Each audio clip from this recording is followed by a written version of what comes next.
매일 오전 11시 강한 녀석들이 옵니다. 안녕하세요. 검미란입니다. 최악의 재테크 시기로 주목받았었던 2018년, 당시 미중 관세 전쟁 시기였죠. 그리고 5년 후인 2022년, 전 세계의 지정학적 리스크가 불거졌습니다. 결국의 핵심은 미중의 패권 다툼이 될 텐데요. 2018년 10월 당시 부통령이던 펜스 부통령이 연설을 했던 그 내용이 신냉전 시대의 연설이다. 신냉전 시대를 개막하는 연설이었다는 평가를 받았습니다. 이 연설에서 미중 관계의 역사가 굉장히 자세하게 들어있는데요. 1949년에 중국이 공산당화된 이후에 중국 공산당이 독재 체제를 팽창시켰다고 발언을 했습니다. 이번에 대만을 방문한 낸시 펠로시 하원 의장은 전 세계가 독재와 민주주의 사이에서 선택을 마주한 상황에서 2,300만 대만 국민에 대한 미국의 연대가 그 어느 때보다 중요하다고 밝혔습니다. 대만을 찾은 의미에 대해서 공산국가인 중국에 맞서서 대만의 민주주의를 지키겠다는 뜻을 분명히 했다는 평가를 받고 있는데요. 그리고 워싱턴 포스트 기고문을 통해서는 미국의 국방부가 중국이 대만을 무력 통일하고자 비상사태를 준비할 가능성이 크다고 결론 내렸다고 언급하기도 했습니다. 향후 대만 주변의 지정학적 리스크를 주목할 수밖에 없는 상황이고요. 지정학적 리스크, 그리고 대만, 그리고 반도체, 공산주의와 민주주의의 대립, 또 한 번 수면 위로 부각이 됐습니다. 오늘 세 분과 함께 보도록 하겠습니다. 안녕하십니까? 네, 오늘 강한 녀석들은 어떤 코멘트를 가지고 왔을까요? 화면으로 확인해 보겠습니다. 유새벽 전문가 어제 오늘 일이 아니다. 신기수 전문가 지나가는 구간, 윤겸 전문가 지정학적 시즌2 자율주행 주류 관련주를 주목하자. 지난 월요일에 좀 빠르게 우리 유세혁 전문가가 주말 사이에 있었던 바이든 대통령과 시진핑 국가주석의 통화 내역을 말씀해 주셨는데요. 불바다라는 언급을 시진핑 국가주석이 하기도 했습니다. 자, 이 이후에 낸시 펠로시 하원 의장의 대만 방문으로 인해서 다시 한번 시장에 이런 지정학적 리스크가 불거졌는데요. 어제 세 분의 강한 녀석들의 의견을 종합했을 때는 일단 무력 충돌은 없을 것이다 라는 쪽에 결론을 맺어주셨고요. 다만 이게 시작점이 돼서 향후에 또 어떤 패권 다툼이라든지 지정학적 리스크가 재차 다시 한번 불거질 가능성에 대해서는 또 가능성이 있다라는 얘기들을 해주셨는데요. 자, 유세백 전문가는 또 어떤 생각을 지금 갖고 계실까요? 네. 우선은 뭐 어제 오늘 일이 아니다라고 하는 거는 미중 간의 갈등 문제죠. 이 문제는 뭐 계속적으로 불거져 왔었었고, 그리고 월요일 날 말씀드렸다시피 무력 충돌이 낮은 이유에 대해서는 이 러시아가 우크라이나를 밀고 들어왔었을 때 굉장히 단기간에 치고 빠질 것이다. 그러니까 한마디로 빠르게 점령해서 뭐 이렇게 좀 세계적으로 뭔가 문제를 안 일으키려고 했었었는데 그게 아니었었죠. 근데 중국 또한 마찬가지일 겁니다. 대만을 뭐 하루 안에 점령을 해버릴 수 있는 그 정도의 무력이 아니라면 저는 침공 확률은 좀 낮다. 그렇기 때문에 25년도 정도쯤 돼야 그때 이제 방산 관련해가지고 방위 관련해서 중국이 뭐 전투기라던가 항공모함이라던가 이런 것들이 미국을 앞지른다고 통계가 되어 있습니다. 계속적으로 만들고 있기 때문에 그때쯤 돼서야 빠르게 치고 빠질 수 있기 때문에 그때서야 군사행동이 나올 것이다 라고 보고 있고요.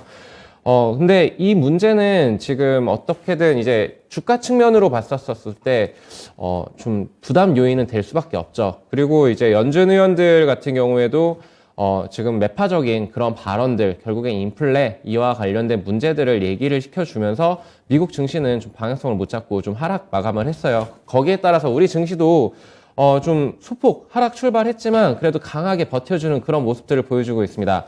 특히나 이제 대만 관련해서 이제 크라운 제과 그리고 혜태 제과 이런 제과와 관련된 이런 음식료 업종들이 좀 강하게 치고 올라오는 모습들을 보여주고 있는데 지금 제가 볼 때는 히토류 관련주는 한번 살짝 움직였었고 그리고 그 다음으로 움직일 것들은 결국에는 또 방산이지 않을까라고 보고 있습니다. 방산은 뭐 자주국방 얘기를 계속 하고 있고 계속적으로 군비 경쟁을 하고 있기 때문에 방산 쪽은 계속적으로 관심을 가져보자라고 말씀을 좀 드리고 싶고요. 특히 뭐 하나 에어로스페이스 같은 경우에는 디펜스를 흡수합병합니다. 그와 관련해서 저는 주가 흐름이 지금 6만 원 위에서 계속 잘 버텨주는 모습들을 볼 때 저는 충분히 7만 원도 갈 수 있다라고 보고 있고요. 그리고 뭐 이제 특징적으로 디지털 컨텐츠가 오늘 굉장히 강합니다. 이와 관련해가지고 지금 카카오 게임즈라던가 펄어비스, 뭐 컴투스 이런 종목들이 지금 빨간불을 강하게 켜고 있는데 저는 이와 관련해서 자연스러운 현상이다라고 보고 있어요. 게임 관련주들 뭐 인플레 관련해서 뭐 이렇게 좀 큰 타격이 없기 때문에 그리고 엔터 관련해서도 좋은 흐름들을 보여주고 있어요. 특히나 하이브가 실적을 좀 잘 냈죠. 그와 관련해서 하이브 그리고 YG 엔터 블랙핑크 이슈도 있었었고 그렇기 때문에 이런 쪽으로 눈을 한번 돌려보자라고 말씀을 드리고 싶고요. 그리고 이제 결국에는 오늘 같은 경우에는 중국 증시랑 이제 항생 지수에 어느 정도 영향을 받을 수밖에 없는 그런 시장 흐름일 것이다라고 좀 예상을 하고 있습니다. 예, 그러면 중국장이나 항생 지수가 우리 주식시장의 하락폭을 더 키울 가능성도 보고 계시는 건가요? 좀 커플링 되지 않았으면 하고 있어요. 지금 현재 뭐 항생 지수 커플링이 돼야죠. 지금 올라와 주고 있습니다. 상해 종합 지수랑 항생 지수가 좀 올라와 주고 있는데 우리 증시 되게 견조하게 잘 버티고 있는 것 같아요. 2,450포인트 이 선에서 움직이고 있고 제가 그 월요일에 말씀드렸던 것 같아요. CPI 지수 발표 전까지는 좀 답답한 횡보 장세 이어질 것 같다라고 말씀을 드렸었는데 오늘 그런 흐름인 것 같습니다. 예, 어제 중국과 항생 종합지수의 낙폭보다는 우리가 더 선방하는 모습을 보였고 오늘 같은 경우는 중국과 항생의 반등과 비슷한 폭의 상승을 우리 장도 보여주고 있는 상황입니다. 히토류 다음으로 미중 패권 다툼의 수혜주, 방산주가 떠오를 것으로 예상을 해주셨고요. 그리고 인플레이션, 비용 부담으로부터 자유로운 쪽이 엔터, 게임 등등의 컨텐츠 업종이라고 평가를 해주셨는데요. 아이러니하게도 이들 업종은 물가 상승으로 인해서 금리가 올라가게 되자 밸류에이션이 하락하는 움직임으로 주가 조정을 좀 받는 그런 섹터이기도 했습니다. 그런데 비용 부담은 적은 그런 섹터가 되겠네요. 음식료 같은 쪽은 지금 또 일부 움직이잖아요. 아까 말씀해 주신 뭐 크라운 제과 뭐 이런 쪽의 종목들이 상승을 보이고 상한가까지 들어갔어요. 음식료주 강세 어떻게 보시나요? 음식료 사실은 오늘 추천주로서 오리온을 들고 오려고 그랬어요. 왜냐면은 요즘에 리포트들이 나오게 되면은 하루 이틀 사이에 강하게 치고 올라가더라고요. 근데 딱 보니까 차트를 보니까 지금 오늘 오리온 같은 경우에도 지금 3% 가까이 지금 올라와 있더라고요. 네, 그래서 뭐 CJ 프레시웨이라던가 오리온이라던가 뭐 이런 기타 종목들 한번 눈여겨봐야 되겠고 그리고 수산 관련해서도 지금 일본에서 바다에다 푸는 그 원자력 관련해가지고 그거를 푼다 그래서 지금 들썩이고 있는데 저는 이쪽은 이제 테마성이라고 좀 보고 있고요. 그리고 이제 식품 음식료 쪽은 저는 이제 꾸준하게 볼 수 있는 그런 섹터다라고 중장기적으로 봐야 되는 그런 섹터다라고 말씀을 드리겠습니다. 이유는 경기 침체와 물가 상승 때문일까요? 네, 맞습니다. 네, 대표적인 인플레이션 수혜주로 음식료주 중장기적으로 볼 수 있는 섹터이기도 한데요. 지금 오늘장에 강세를 보이는 크라운제과 크라운 혜택 홀딩스 같은 종목군들은 좀 바닥권에 있던 종목군들이었는데 바닥권에 있는 종목군 가운데서 이렇게 필수 소비재 쪽의 움직임 강력하게 나오고 있다는 점도 오늘장의 특징으로 꼽아볼 수가 있겠습니다. 또 뭐 심텍홀딩스라든지 최근에는 뭐 재료가 나오면 이런 지주사들 강세가 눈에 띄고 있는 상황인데요. 유세박 전문가 어제 오늘 일이 아니다라는 점을 오늘 코멘트로 가지고 왔습니다. 일단 당장은 중국의 군사 행동이 노골적으로 더 진행되지는 않을 것이고 무력 충돌이 있지는 않을 것이라고 전망을 해주셨는데요. 자, 우리 채팅창에서는 오늘 시장 어떻게 보고 계실까요? 시청자분들, 오늘은 좀 매매 쉬고 싶습니다 하시는 분들 아까 방송 전에 좀 뵀던 것 같아요. 그리고 종목별로 좀 지금 보고 계시네요. 종목 이야기들, 뭐, 의약품 쪽에 일부 종목군들 얘기를 하고 계시는데요. 자, 그렇다면 오늘, 두 분에게 또 질문해 보도록 하겠습니다. 자, 질문 들어가 보도록 할게요. 지정학적 리스크, 시장을 더 하락시킬 수 있다. 라고 보시면 빨간불, 그렇지 않으면 초록불을 주시기 바랍니다. 짧게 질문들 한번 치고 가보도록 할게요. 네, 지정학적 리스크가 지수를 더 하락으로 이끌 것이다 라고 보시면 빨간불이고요. 그렇지 않으면 초록불인데요. 자, 요세박 전문가가 빨간불 주셨고요. 윤겸 전문가는 노란불이신가요? 아니, 저 녹색인데요? 예, 녹색. 초록불 주셨습니다. 예, 예. 네, 윤겸 전문가님 8월장에 강한 모습을 예상해 주고 계시잖아요. 네. 예. 지금 뭐 중국과 미국 약간 지금 신경전을 벌이고 있다.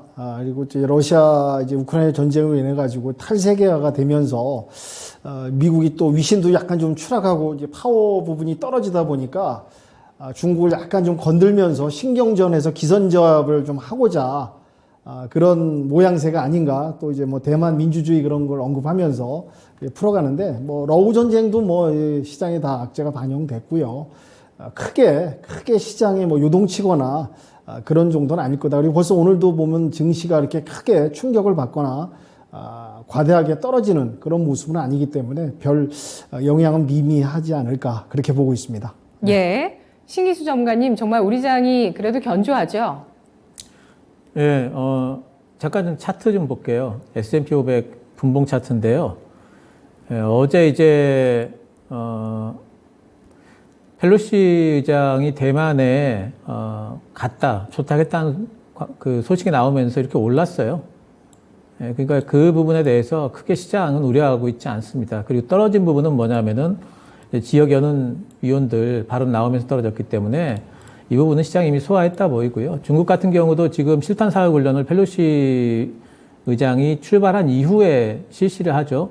중국 쪽에서도 굉장히 불만을 표출하고는 있지만 그 전면전으로 뭐 가겠다, 뭐 이제 실제적인 어떤 부딪힘으로까지 갈 것 같지는 않습니다. 그래서 이번에 뭐 이런 부분들은 뭐 요 정도 선에서 일단 봉합이 되지 않을까 생각을 하고 우리 증시에 미친 영향도 요 정도 선에서 일단 마무리가 되지 않을까 단기적으로는. 뭐 앞으로는 뭐 미국 쪽의 분석으로 보게 되면은 뭐 중국 쪽에서 대만을 공격할 준비를 하고 있다라는 뭐 그런 분석도 나오고 있는데, 이런 것들은 제가 보기에는 미국에서 중국한테 미리 엄포를 놓는 부분이라고 봐요. 그런 거 하지 마라, 네, 이러고. 절대 그러지 말라라는 뜻인가요? 그런 뜻으로 보고 있기 때문에 뭐 단기적으로는 일단 지나가는 일 아닌가 이렇게 보고 있습니다. 네, 제가 아까 말씀드렸듯이 지금 어쨌든 올 한 해 주요 어떤 테마, 주요 주제는 지정학적 리스크입니다. 그래서 방산주가 정말 강한 흐름을 이어가고 있고 실적과 수주가 계속되고 있는 상황인데요. 지정학적 리스크, 대만, 그리고 반도체. 라고 봤을 때 이 반도체가 사실 지정학적 변수가 좀 녹아들고 있는 상황이고요. 여기에서 또 공산주의와 민주주의 대립에서 미국이 우방 국가를 줄을 세우면서 사실 우리나라 입장에서는 중국 쪽으로 들어가는 여러 가지 그런 중간재 수출이 있는데 반도체뿐만 아니라 이런 중국에 대한 수출 모멘텀들이 떨어지고 있거든요. 어떻게 봐야 될까요? 신기수 전문가님? 네, 그 부분은 중기적으로 분명히 우리한테 영향을 좀 미칠 것 같습니다. 그리고 이제 반도체 부분과 관련해가지고, 지금 현재 우리 정부는 이제 뭐 치포 동맹에 들어가냐 마냐 부분을 어쩔 수 없이 이제 함구하는 거죠. 뭐 전략적 모호성, 뭐 이제 이렇게 얘기를 하는데 아무 얘기도 할 수 없는 상태고, 또 이제 미국 쪽에서는 반도체 부분과 관련된 장비 수출을 지금 중국 쪽으로 가는 것을 이제 뭐 14나노까지도 지금 제한하는 부분을 지금 검토 중인 걸로 나와 있습니다. 만약에 이런 부분들이 실제적으로 발동이 되게 되면은 우리나라 특히나 중국 쪽에 이제 반도체 관련된 부분은 좀 타격이 좀 있다고 봐야 되겠고, 그리고 그거 아니더라도 이제 다른 부분에서라도 일단 중국 쪽으로 가는 여러 가지 수출 부분에 있어가지고 분명히 중기적으로 영향이 있을 거예요. 그래서 저는 이런 부분들이 실제 주식시장에서 불거지는 거는 이제 연말쯤부터 다시 한번 또 이런 부분들이 불거질 거라고 보고 있어요. 근데 당장에는 아닐 거고요. 지금 현재 상황은 미국 증시가 반등 중에 있기 때문에 우리 증시도 그쪽을 따라갈 겁니다. 하지만 언젠가 갑작스럽게 그런 리스크들이 부각이 되면서 시장을 누를 날이 아마 오지 않을까 생각은 하고 있습니다. 네. 다음 질문 드리겠습니다. 최근에 미국 쪽에서 한 사진이 공개됐습니다. 9.11 테러의 배후로 지목된 알카에다의 지도자 아이만 알자와 힐이 71세의 이 지도자를 최근에 제거했습니다. 이 제거하는 과정에서 닌자 미사일로 불리는 초정밀 유도 미사일을 사용했다고 합니다. 이 9.11 테러를 주모했던 그 실제 주도자인 이 사람에 대해서 미국이 6개의 칼날 버튼이라고 합니다. 이 어떤 그 초정밀 유도 미사일, 굉장히 이 규모가 작은 미사일로 알고 있어요. 그래서 다른 폭파 흔적이 전혀 없고 목표물만 타격해서 제거했다는 소식이 나왔습니다. 2025년 중국이 미국의 군사력을 앞질러 나갈 것이라고 보시면 빨간불 주시고요. 그렇지 않으면 초록불을 주시면 되겠습니다. 2025년 중국의 군사력이 미국을 앞질러 나갈 수 있다는 전망 유세벽 전문가가 언급했는데요. 그럴 수 있다고 보시면 빨간불이고요. 그렇지 않으면 초록불입니다. 세 분의 전망 보시죠. 세 분 모두 초록불 주셨는데요. 유세벽 전문가님. 네. 괜히 천조국이 아니죠, 미국이. 그렇기 때문에 저는 더 방산 관련해서 굉장히 저는 공격적으로 더 이렇게 키워나갈 것이다라고 보고 있습니다. 중국이 따라간다고 해도 그래도 미국이라는 그 거대한 그 자본시장 앞에서는 좀 힘을 못 쓰지 않을까라고 생각을 하고 있고요. 네, 그렇기 때문에 저는 미국이 그래도 버텨줄 것이다라고 보고 있습니다. 네, 윤겸 전문가님. 네, 그 세계 군사력 순위 보면은 뭐 미국이 탑이고요. 2위가 러시아, 중국이 3위를 달리고 있는데 이번에 러시아도 우크라이나 전쟁하면서 이제 그 문제점이라든지 약한 그런 허술한 부분이 많이 드러났습니다. 중국이 지금 뭐 겉으로는 큰 소리 뻥뻥 치고 있지만은 이 공산체제 중앙 집권적인 이런 그 조직이 또 겁이 많습니다. 그리고 한번 진짜 미국하고 제대로 한번 붙었다간 진짜 중국 한 방에 쑥대밭됩니다. 그렇기 때문에 중국이 지금 뭐 1대1로 여러 가지 전략도 피고 있지만은 속은 되게 두려우면서 어떻게 하든지 지금 뭐 러시아하고 손잡고 어떤 미국하고 대항해서 영향력을 좀 계속 펼쳐가려는 그런 꼼수를 피고 있는데 함부로 까불면 큰일 나죠. 네, 그렇게 보고 있습니다. 신기수 전문가 의견도 궁금한데요. 신기수 전문가께는 방산주에 투자하고 싶으신지도 의견 여쭤보고 싶습니다. 예, 방산주 투자는 앞으로도 이제 가능할 거라고 보고 있고요. 단지 이제 지금은 좀 이제 조금 과열 구간이라 보고 있어요. 그래서 조금 더 저는 조정이 좀 들어오기를 기다렸다가 들어갈 예정이고요. 방산 부분에 있어가지고는 지금 우리나라 여러 가지 이제 무기들, 그런 부분에 있어가지고 실제로 지난번에 그 공군기 같은 것들 수출된 부분은 사실 우리나라 방산 업계에 대한 전 세계 신뢰를 굉장히 높일 수 있는 부분으로 봐요. 그래서 이제 그런 것들이 지금은 시작되는 초창기로 보기 때문에 앞으로 계속해가지고 신흥국들 대상으로 한 우리나라 이제 그런 초계기라든가 여러 가지 것들 수출은 계속 될 걸로 보고 있습니다. 그래서 실적이 실제로 지금은 나타나고 있는 구간이고 제가 지난번에 이제 방산주들은 그 실적의 특이점이 왔다라고 제가 이제 말씀 좀 드렸는데 앞으로도 괜찮을 걸로 보고는 있습니다. 단지 지금 기다리는 구간입니다, 저는. 예, 알겠습니다. 우리나라 방산 기업들 전 세계적인 신뢰도를 높여나가고 있는 초입 국면이라고 판단을 하고 있고요. 다만 주가의 과열 국면을 피하자는 의견이었습니다. 이어서 오늘 강한 코멘트 두 번째 보실까요? 강한 녀석들의 두 번째 코멘트, 신기수 전문가 지나가는 구간. 이 내용 확인해 보겠습니다. 주식시장 우리 장이 이 8월 초반에 좀 횡보해주는 것도 긍정적이라는 의견 주셨는데요. 예, 8월 달에 이제 초반에 이제 미국 증시도 그렇고 우리 증시도 그렇고 이제 매물대까지 왔기 때문에 여기를 바로 돌파하기는 힘들어요. 예, 굉장히 이제 강한 매물대를 앞두고 있는 구간에서 그걸 돌파하려면 엄청난 호재가 있어야 되는데 S&P 500도 이렇게 보시면은 이런 매물대를 전고점 매물대를 바로 돌파한다는 거는 굉장히 힘들고요. 예, 단지 이제 8월 달에 CPI 말고는 이벤트들이 이제 다른 이벤트들이 굉장한 것들이 없죠. 그래서 이제 그 구간을 타면서 돌파 시도를 해야 되는데 돌파 시도를 할 때 바로 가서 부딪히면은 이게 또 음봉이 하나 또 길게 나올 수가 있습니다. 이렇게 힘을 좀 모아가지고 가다 보면은 S&P 500 4,200선 돌파도 가능하지 않을까 생각을 하고 있어서 쉬는 구간은 저는 그렇게 크게 나쁜 구간이 아니다 이렇게 보고 있고요.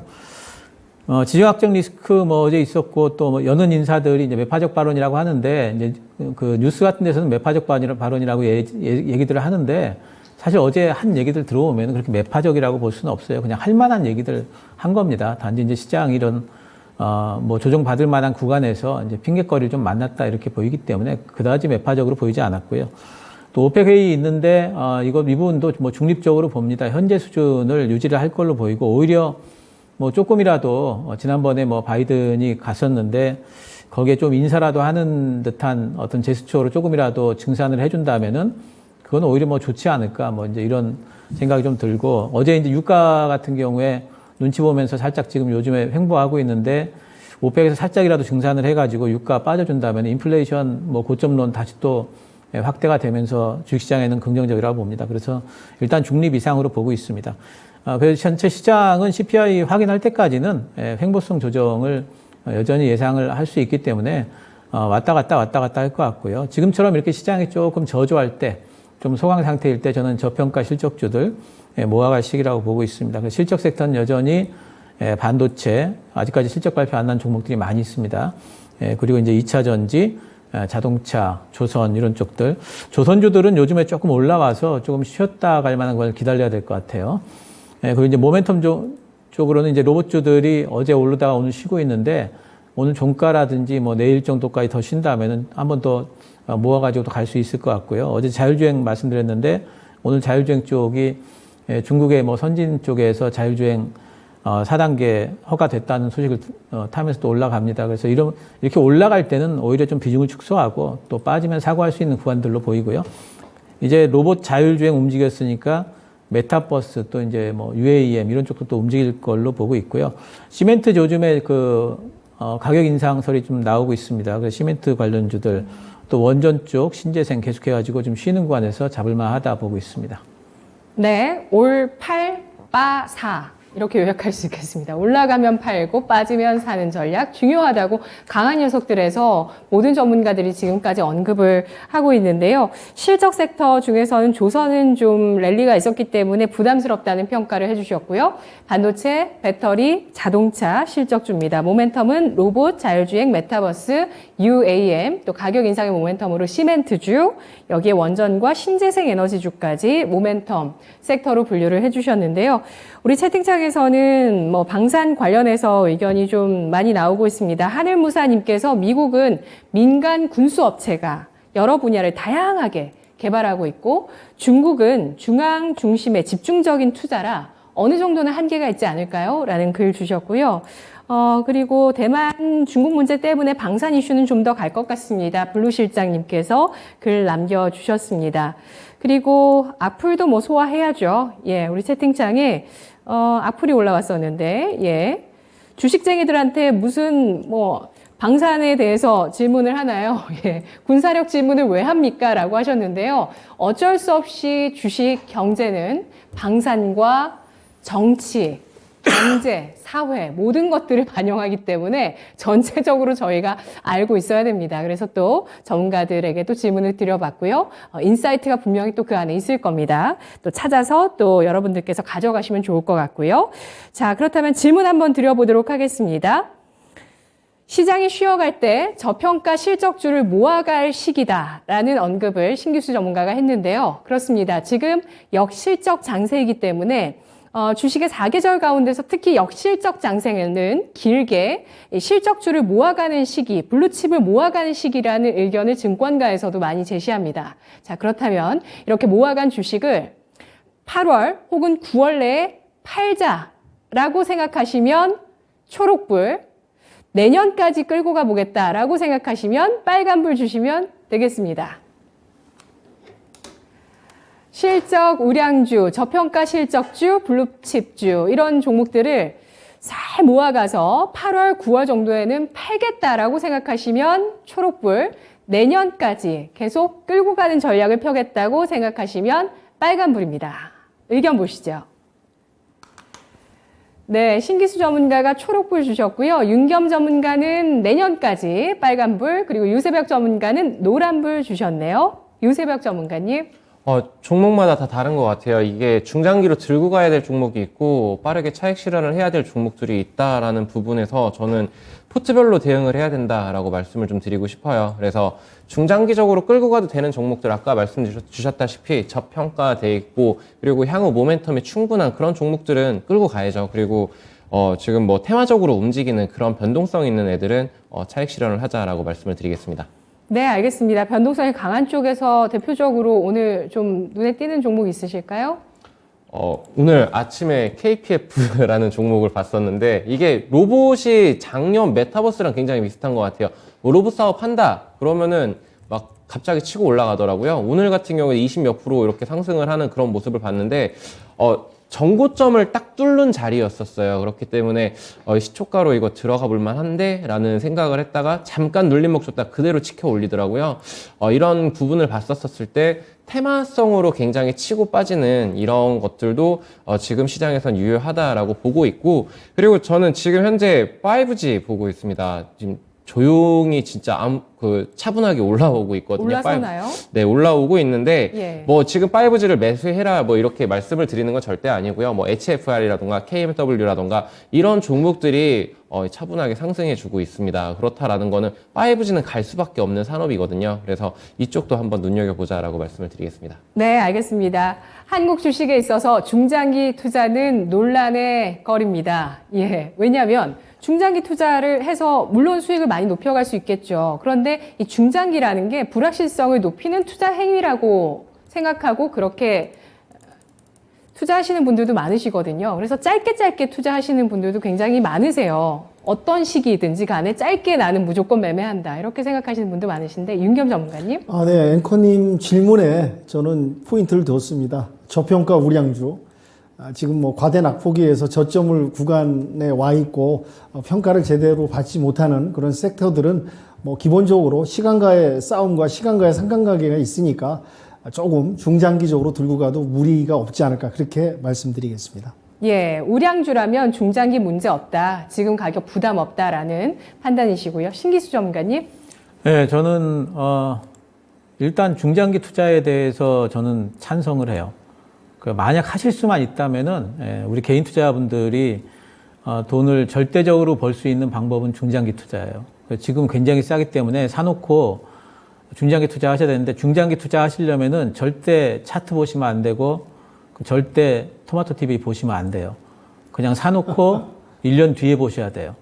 근데 그런 걸 하실 수 있으면 그렇게 하시면 돼요. 근데 이제 그렇게 하기가 참 힘들기 때문에 저 같은 경우는 이제 또 시장이 방향을 돌리려면은 적어도 한 1년 정도는 바닥거리기를 좀 해야 됩니다. 횡보를. 그래서 그런 횡보 구간에서 중장기 투자만 계속 이제 하면은 조금 효율이 좀 떨어질 수가 있을 것 같아요. 그래서 저는 이제 기본적으로 지금부터 한 1년 동안은 그러니까 추세 돌림이 나타날 때까지는 어쨌든지 간에 좀 트레이딩을 계속해서 병행을 할 예정입니다. 네.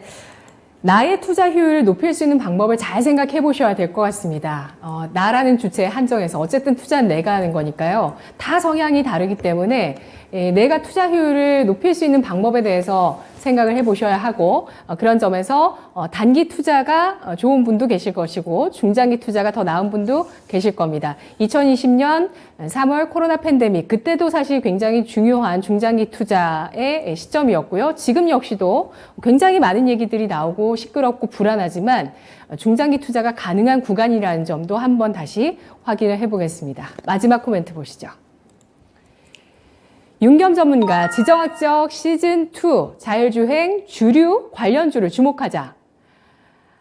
지정학적 리스크 하면 또 우리나라인데 전 세계가 지정학적 리스크에 빠져버렸습니다. 어떻게 해야 될까요?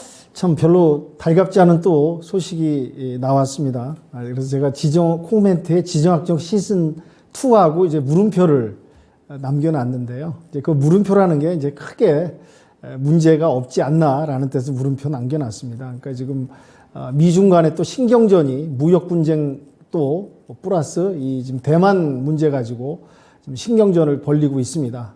또 이제 중국이 자꾸 치고 올라오니까 지금 말씀드린 대로 탈세계화도 있고요. 뭐 러시아 우크라이나 전쟁 관련해서 미국 같은 경우 지금 신경이 또 곤두서 있고 이게 한번 또 신경을 건드려 가지고 뭐 기선을 제압해야겠다라는 이제 부분이 또 나온 것 같습니다. 또 민주주의 관련 뭐 여러 가지 복잡한 여러 가지 부분이 있긴 한데요. 여하튼간에 이제 이런 부분이 시장에서는 그다지 크게 충격적으로 소화하거나 그러지 영향을 주거나 그러지는 않는 것 같습니다. 러우 전쟁도 뭐 악재가 거의 다 이제 반영됐고 또 이런 뭐 이제 대만 방문 하원 의장의 대만 방문 정도 가지고는 충격이 그다지 이렇게 반응을 보이지 않는다. 그러니까 좀 다행스럽다라는 예전 같은 경우는 뭐 이런 이슈 한번 나오면 또 크게 시장이 요동치고 그랬는데요. 그다지 이렇게 별로 큰 충격은 없는 것 같습니다. 그렇지만은 이거 관련돼서 또 이제 관련 종목인 히토류라든지 방산주는 또 관심 있게 좀 더 지속적으로 봐야 되지 않나 그렇게 생각이 되고요. 미국 같은 경우는 지금 2분기 가계부채가요 16조 1,500억 달러라고 발표가 나왔습니다. 뭐 거의 상상을 초월한 천문학적인 수치인데요. 거기 내면을 들여다보면은 주택 수요 그 대출이 급증을 했다는 부분하고 또 미국 그 직장인들도 카드 빚에 지금 허덕이고 있다.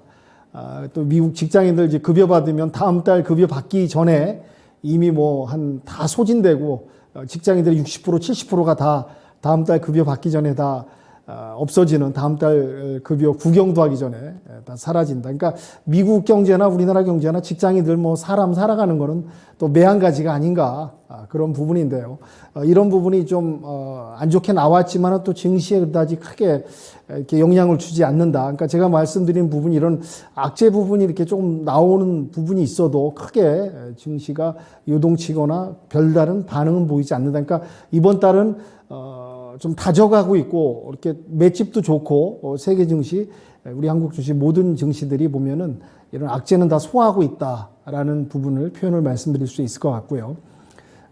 연준 그 인사뿐 아니라 이제 미국에 관련된 인사들이 이제 발언들이 나오는데 좀 엇갈리고 있습니다. 약간 혼조되는 다양한 의견들이 나오고 있는데 뭐 그렇다고 시장이 이렇게 움직이는 것도 아니고요. 그런 부분을 말씀드리고 또 원유, 곡물, 원자재들이 많이 좀 이렇게 조금 내려왔습니다. 10월 달을 기점으로 해서 좀 정점을 찍지 않을까라는 의견들이 나오고 있기 때문에 원유도 좀 내렸고요. 곡물가도 조금 안정되고 우크라이나 또 곡물 수출이 진행되다 보니까 이런 부분이 또 증시에 그나마 다행인 부분이 아닌가. 그래서 이런 미 증시라든지 전반적인 세계 증시를 봤을 때 그래도 지금 이 시점에서는 크게 더 하락하진 않고 여기 견조하게 버텨주면서 다지면서 우상향할 수 있는 토대가 나온 게 아닌가 이렇게 저는 개인적으로 좀 보고 있고요. 한 가지 이제 중국 증시를 좀 봐야 됩니다. 중국의 헝다그룹 뭐 3천억 달러 되는 부채가 지금 뭐 구조조정을 하는데 이 부분이 좀 문제가 대두가 돼 갖고요. 지금 중국 경제 발목을 잡고 있습니다. 이런 건 좀 우려스럽다. 이게 부동산 문제가 해결되는데 부동산이 만약에 터진다면은 상당한 중국 같은 경우 내수라든지 여러 가지 진작을 위해서 각종 부양책을 쓰고 있는데 이런 부동산 문제가 좀 유심 있게 좀 봐야 되지 않은 문제점이 아닐까 생각되고요. 우리 증시로 돌아가고 지금 미중 무역 전쟁 관련해서 또 이런 이제 신경전이 지정학적 부분이 나오기 때문에 관심주를 또 지켜봐야겠다. 방산주 부분은 또 지속적으로 주목하면서 물론 이제 등락이 약간 그 안에서 오고 가겠지만 그래도 계속 관심 주면서 또 성장할 수 있는 이런 여러 가지 외부 환경이 있다라는 부분을 말씀드리고요. 전기차 부분에서 이제 국내 LFP 배터리 쪽을 갖다가 또 이제 우리 국내 전기차 관련 업체들이 또 개발 및 또 주력으로 또 움직이고 있는 모습이 보이고 있습니다. 그래서 이제 관련 배터리 관련주들 좀 봐야 될 것 같고요. 코로나 지금 환자가 11만 5천 명대 또 육박해서 이게 좀 확산세가 지금 멈추지 않는 더 확산될 수 있는 부분이 있기 때문에 또 관련주라든지 또 이게 또 증시에 어떻게 영향을 미칠지도 봐야 될 것 같고요. 또 이제 삼성 바이오로직스에서 이제 코로나-M RNA 그 백신이 성공했다는 소식도 나왔습니다. 그래서 이 관련주들을 좀 유심 있게 또 보자라는 말씀을 드리고요. 오늘 관심 섹터로 봤던 거는 이제 중국의 선진시에서 중국의 실리콘밸리라고 하죠. 중국 선진시에서 이제 중국이 자율주행 레벨 4단계를 갖다 허가를 했습니다. 거기에 비해서 우리나라는 좀 늦어지고 있습니다. 빨리 이제 우리나라도 중국과 같이 좀 빨리 이제 정부에서 당국에서 이 레벨 부분을 갖다 올려가지고 허가를 좀 시켜야 되지 않을까. 하반기에 물론 이제 계획이 잡혀 있다고 하는데, 그래서 이제 자율주행 관련차 종목들을 좀 유심히 보고 있다라는 말씀드리고요. 퓨런티어하고 모트렉스, KEC를 좀 보고 있습니다. 여러분도 좀 분석하시면서 같이 공부하시면 도움이 되지 않을까 생각되고요. 최근에 이제 거리 제한으로 인해서 또 날씨도 풀리고 그래서 여름이다 보니까 주류 업체들이 실적이 좀 좋아졌다. 그래서 요 관련 또 요 틈새 시장을 좀 보자라는 말씀을 드리겠습니다. 롯데칠성하고 한국알콜, 하이트진료 관련 종목을 좀 보고 있습니다. 여러분도 이런 틈새 관련 종목도 유심히 좀 보면서 대응하시면 어떨까 해서 오늘 시황 코멘트 여러 가지 증시 상황과 관심 섹터에 대해서 말씀드리도록 하겠습니다. 네. 네. 미국과 중국의 대립이 또다시 불거지면서 수면 위로 떠올랐을 지금 방산주, 주가 조정받았을 때 관심 가지자라는 의견이었고요. 히토류까지 말씀을 해주셨어요. 히토류는 유니온 머티리얼즈 뿐만 아니라 이번에 올라갈 때는 LX 인터내셔널 그리고 또 포스코 엠텍까지 이 또 대형주가 강세를 보였거든요. 어느 쪽으로 좀 더 관심을 두시겠어요? 네, 뭐 티플렉스, 뭐 삼화전자, 포스코 이쪽 관련 좀 보고 있고요. 유니온 머티리얼도 좀 보고 있고요. 두루두루 좀 보고 있는데 거기서 또 잘 분석을 해서 접근을 해야 되지 않을까 생각이 됩니다. 네. 네, 알겠습니다. 자, 우리 채팅창에서 하늘무사님께서 추세가 중장기 상승이면 중장기 투자 문제 없겠지만 지금은 좀 중장기 투자가 투자자들을 힘들게 할 것 같습니다. 그래서 신기수 전문가님 의견 한 표 드립니다. 라고 하셨고요. 채팅창에서 우리 시장 아침 10시에 끝내야 된다. 또 네오리진님께서 세계 단타대회 열리면 한국인들이 상 다 탈 것 같습니다. 예, 단타에 최적화되어 있는 시장이 아닌가 라고 얘기를 해주고 계시는데요. 또 이 와중에 수익 잘 나고 계신다라는 분도 계셔서 너무 반갑습니다. 저희 강한 녀석들이 좀 도움 되셨는지 모르겠어요. 윤겸 전문가, 지금 방산주와 히토류 관련주, 그리고 바이오 가운데서 삼성바이오로직스 주목하고 계시고요. 이 밖에 이런 지정학적 긴장뿐만 아니라 기술 경쟁의 자율주행 쪽, 그리고 실적주로 주류 업체 꼽아 주셨는데요.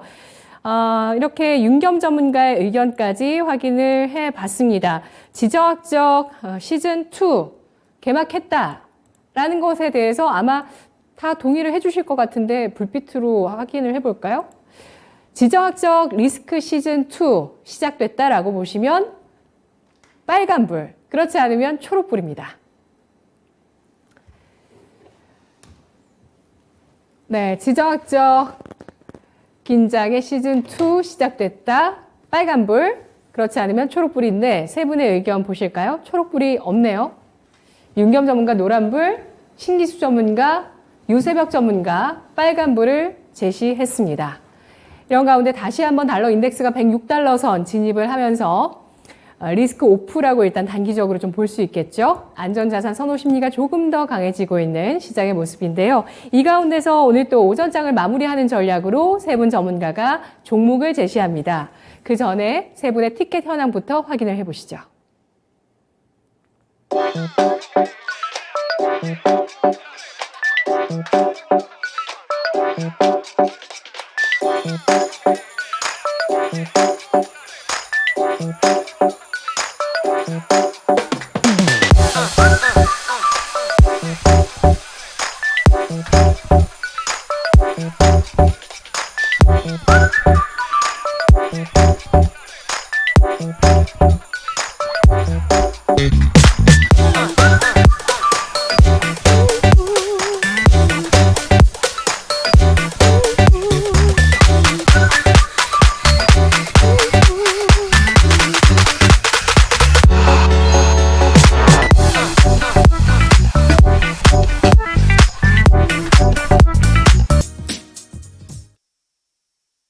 네, 순위 변화 없이 오늘도 티켓 획득 소식이 있습니다. 수익률 폭등 기관차. 네, 수익률 멈추지 않는 수익률 기관차 유세벽 전문가 그리고 조용한 저력을 보여주고 있는 신기수 전문가 각각 티켓을 획득했는데요. 신기수 전문가의 종목부터 확인해 보겠습니다. 오늘 장의 특징주이기도 한데요. 카카오게임즈 공략을 해주셨죠. 카카오게임즈 공략해 주셨던 게 지난 12일이었고요. 그때 말씀해 주셨던 게 2분기 실적 성장할 텐데 현재 주가가 오딘 출시 이전까지 내려와 있다는 점을 포인트로 잡았습니다. 그리고 하반기에 NFT 게임 신작 대기하고 있다는 점 주목해 주셨는데요. 이 전략 적중했습니다. 12%의 수익률 축하드리고요. 먼저 티켓을 이름표에 달아주시죠.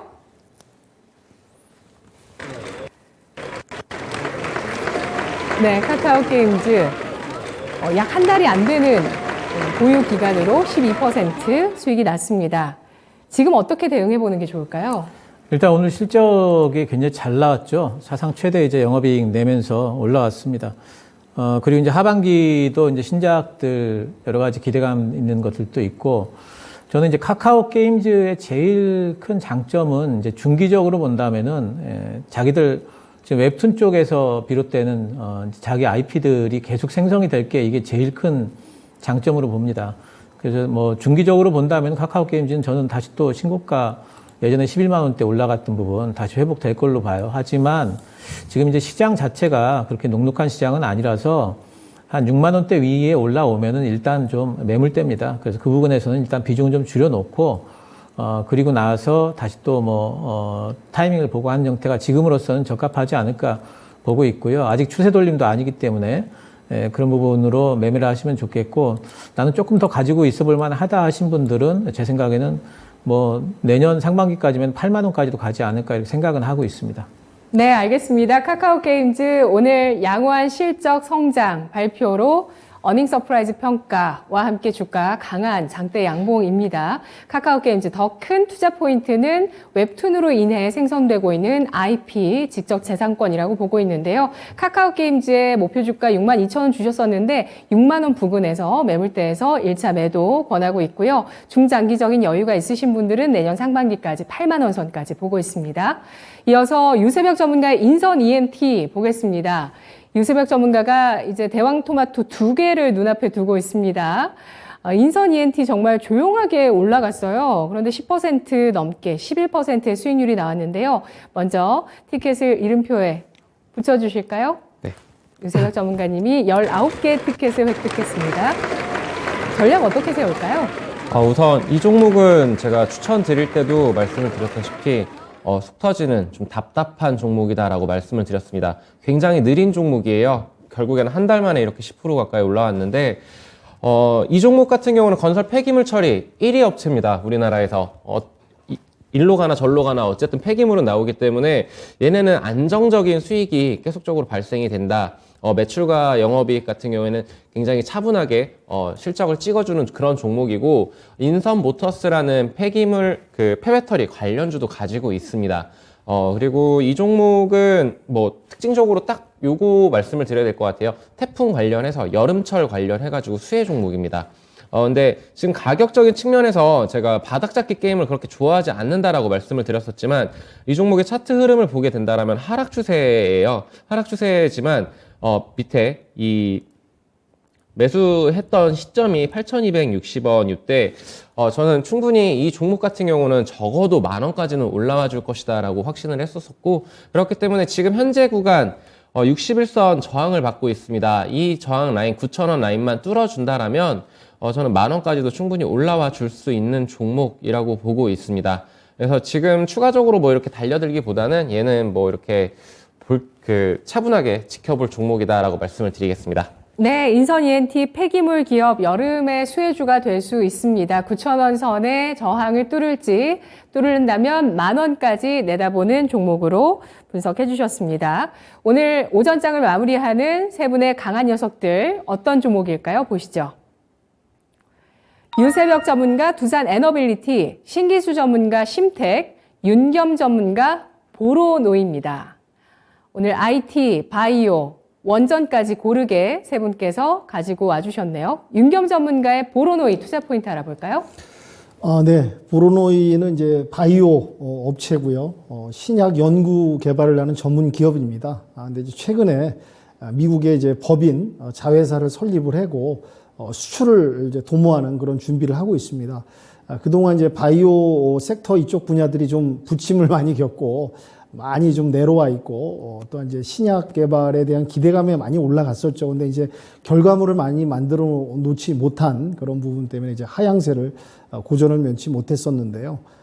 이제 이 보로노이 같은 경우 말씀드린 대로 이제 미국 자회사 법인으로 인해서 수출 부분이 이제 앞으로 매출이라든지 그동안 이제 많이 이제 어느 정도 이제 실적 부분이 좀 안 좋았었는데 이런 기대감과 성장 모멘텀이 좀 갖춰지지 않았나. 그래서 틈새 전략으로 이 보로노이를 가지고 왔습니다. 그래서 차트상도 어느 정도 추세 전환에 근접해 있다. 어느 정도 이제 저점을 딛고 좀 올라갈 수 있는 그런 상황에 놓여 있다라고 평가가 되고요. 제가 봤을 때는 지금 오늘 종가에 진입하시면 크게 문제가 없지 않을까 보고 있고요. 그 다음에 1차 목표가는 46,000원 정도까지 좀 노려보는 게 어떨까 그렇게 말씀드리고요. 손절가는 36,000원 정도 왔을 때 만약에 36,000원 무너진다 그때는 손절하시고 다시 보는 거로 하시고요. 충분히 지금 여러 가지 여건 말씀드린 그런 장점을 말씀드렸을 때 상승할 수 있는 여력이 있다라고 해서 추천 말씀드리도록 하겠습니다. 네, 지난 6월 24일에 신규 상장한 보로노이입니다. 보로노이 표적 항암제 신약 개발 기업이고요. 이번에 미국의 법인을 설립하면서 매해 적어도 2건의 기술 수출을 이루겠다라는 포부를 밝히기도 했습니다. 미국의 법인 설립에 따른 수출 기대감 나오고 있는 종목이고요. 계속해서 보로노이의 움직임들 확인을 해보시죠. 기술 수출에 대한 호재가 나올 수 있을 것인지 지켜보면서 전략 확인하겠습니다. 매수가는 오늘 종가 주셨고요. 목표가는 46,000원, 손절가는 36,000원을 제시했습니다. 이어서 신기수 전문가의 종목 볼까요?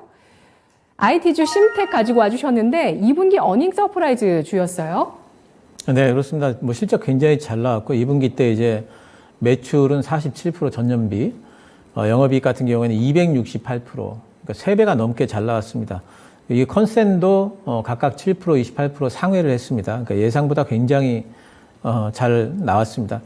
환율도 뭐 좋았고요, 우호적이었고, 예, 그리고 이제 근데 이제 이 부분을 조금 잘 보셔야 되는 게 환율이 올라가면은 수출주들이 다 실적 좋지 않습니다. 왜냐하면은 수입하는 가격은 올라가기 때문에 환율이 좋았기 때문에 실적이 좋은 종목들은 그만큼 거기에 대한 이제 환해지 같은 것들을 잘 관리하는 기업들이 그렇습니다. 그러니까 이 회사 같은 경우에는 어쨌든 수입가도 많이 늘었을 텐데 환율에 어떤 영향을 받아서 긍정적인 실적을 냈다 하는 부분은 그런 부분에 관리를 잘하고 있다고 봐야 되겠고요. 그리고 이제 패키지 기판도 고부가 쪽으로 많이 팔리기 때문에 믹스가 여러 가지로 개선이 되면서 그런 효과가 있었습니다. 이 회사에 대해서 지금 이런 패키지 쪽에 대해서 기판 쪽에 대해서 제일 큰 우려가 지금 PC 수요 감소예요. 근데 그럼에도 불구하고 PC향 매출도 27%가 증가를 했습니다. 이게 이제 왜 그러냐면 DDR5가 이제 시작하기 때문에 그렇죠. 지금 DDR5 시장은 지금 시작이고요. 이제 확대가 될 거고 하반기 때 또 내년, 내후년 계속 더 확대가 될 거고요. 또 메모리향 패키지 쪽에도 아직까지도 공급 타이트가 지속되고 있거든요. 그래서 하반기에도 실적 지속 전망입니다. 지금 12개월 올해 이제 연말 PER 기준으로 연말 영업이익 기준으로 지금 4.2배예요. PER이 굉장히 싸고요. 가령 최악의 상황 가정에서 내년도에 영업이익이 이 회사가 올해보다 30%가 깎인다 그래도 PER 8배 정도밖에 안 되거든요. 그렇기 때문에 지금은 이보다 더 싸지기는 힘든 가격대까지 지금 와 있다 이렇게 봐야 되겠고, 실적 발표한 이후에 뜨더니 갑자기 음봉을 맞고요. 오늘도 오전까지 음봉을 맞았습니다. 이건 이제 단기 매물 소화 과정으로 봐야 되겠고, 이제 단기 매물 소화가 다 됐습니다. 그리고 지금 이제 양봉을 내고 있는데, 제가 매수가를 아까 현재가로 드렸건, 아까 제가 39,500원 정도였는데 벌써 800원이 넘게 올라와 버려서 매수가를 제가 조금만 좀 조정을 할게요. 매수가 그냥 현재가 하겠습니다. 예, 거기서 그냥 현재가로 하고요. 예, 목표가는 46,500원. 예, 그리고 손절가는 이번에 나왔던 이제 박스권 저점입니다. 37,000원 잡도록 하겠습니다. 네, 알겠습니다. DDR5 시장 확대 초입에 들어섰습니다. DDR5 시장 확대 수혜주로 심텍을 보고 있고요. 패키지 기판 기업입니다. 심텍 2분기 실적 발표 이후에 매물 소화 긍정적인 과정이라고 판단을 하고 있고요. 오늘 다시 올라서고 있는데 현재가 매수가 공략합니다. 목표가는 46,500원, 손절가는 37,000원 선. 현재 주가 기준으로 봤을 때 현저한 저평가 상태라고 보고 있습니다. 마지막으로 원전주를 가지고 와주신 유세벽 전문가의 의견 듣겠습니다. 신재생 에너지 계속 관심이 가고 있는데 원전주 보자 하시더니 오늘 가지고 와주셨어요. 네, 느린 종목입니다. 원전에서 대장이지만 시총이 11조가 넘기 때문에 굉장히 느립니다. 그 부분은 감안을 하고 투자를 하셔야 되는데 이 종목 같은 경우는 굉장히 정직한 주가 흐름들을 보여주고 있어요. 뭐 기업 설명이 워낙 유명한 종목이다 보니까 근데 지금 매출 같은 경우에는 요번 2분기 때 전년 동기에 대비해서 61% 증가를 했고, 그리고 영업이익 같은 경우에도 전년 동기 대비해서 45% 가까이 상승해주는 그런 흐름들을 보여줬다. 그리고 이제 최근 공시를 보게 되면은 계속적으로 수주를 하고 있습니다. 그것도 규모가 작느냐? 작은 규모가 아니고, 오늘만 해도 8,400억 규모의 사우디 해수 담화 관련해서 수주를 했다. 이렇게 공시가 나오고 있고, 저는 주가 현재 위치에서 굉장히 정직하다라고 했는데 17,000원에서 23,000원 이 밴드 구간 안에서 움직이는 주가 흐름을 보여주고 있습니다. 저는 2만 원만 돌파를 해준다라면은 충분히 23,000원까지 가줄 수 있는 종목이라고 보고 있고요. 그렇기 때문에 지금 현재 가격대 충분히 진입 가능하다. 단 17,000원이라는 라인을 지켜줬었을 때 이렇게 좀 공략해 볼 만한 그런 종목이라고 말씀을 드리고 싶고요. 굉장히 단기적으로 접근을 하셨다라면은 18,000원 라인이 지지 라인이라고 좀 보고 있습니다. 그래서 손절 라인은 이제 17,000원 제시를 드리고요. 목표가는 23,000원 제시를 드리겠습니다. 네. 이 종목도 유세벽 전문가가 보는 따박따박의 영역에 들어가는 종목일까요? 네, 따박따박 종목입니다. 근데 예, 좀 그래서? 재미는 없습니다. 네. PHI라던가 아니면 오르비텍이라던가 이런 원전 관련해서 신나게 날아가 줄 수 있는 그런 종목을 보셔도 되지만 저는 안정적인 종목 가져왔습니다. 예, 안정적인 지지력을 보여주고 또 상승력을 보여주면서 매수 매도가 쉽게 가능한 종목을 계속 분류해서 발굴을 해주고 계시죠. 두산 에너빌리티도 그런 종목이라고 판단을 하면서 매수가는 현재가, 목표가는 23,000원, 손절가는 17,000원 선을 제시했습니다. 오늘 공개 방송 예정돼 있는데요. 윤겸 전문가님. 네. 4시부터 8월 전략적 접근을 어떻게 할 것이냐. 그게 아직 기간이 지금 많이 남아 있습니다. 오늘 뭐 3일밖에 안 됐고요. 예. 시간이 충분하니까 전략적으로 이제 접근하는 부분에 대해서 소통하고 정보 드리는 시간 갖도록 하겠습니다. 많은 참여 부탁드리겠습니다. 네, 윤겸 전문가 4시 8월장 전략적 접근이라는 공개 방송을 준비하고 있고요. 어제 새롭게 여러분께 인사드렸던 뉴페이스 신상원 전문가가 오늘 오후 5시부터 6시까지 추세를 활용한 매매 기법과 상황별 대응 마인드에 대한 설명을 무료 공개 방송으로 해드리도록 하겠습니다. 오늘 세 분의 강한 녀석들 고맙습니다. 잘 들었습니다. 네, 지금까지 투자 판단에 도움드릴 수 있는 내용들 확인해봤고요. 다만 주가의 상승과 하락을 보장하지 않는다는 점 유의하시면서 투자하시기 바랍니다. 원달러 환율이 오늘 음봉을 내고 있어요. 상승 탄력이 줄면서 1,310원 선에 거래가 되고 있고요. 이런 원달러 환율 시점에서 외국인 양대 시장을 매수합니다. 오전장 여기까지 마무리하겠습니다. 고맙습니다.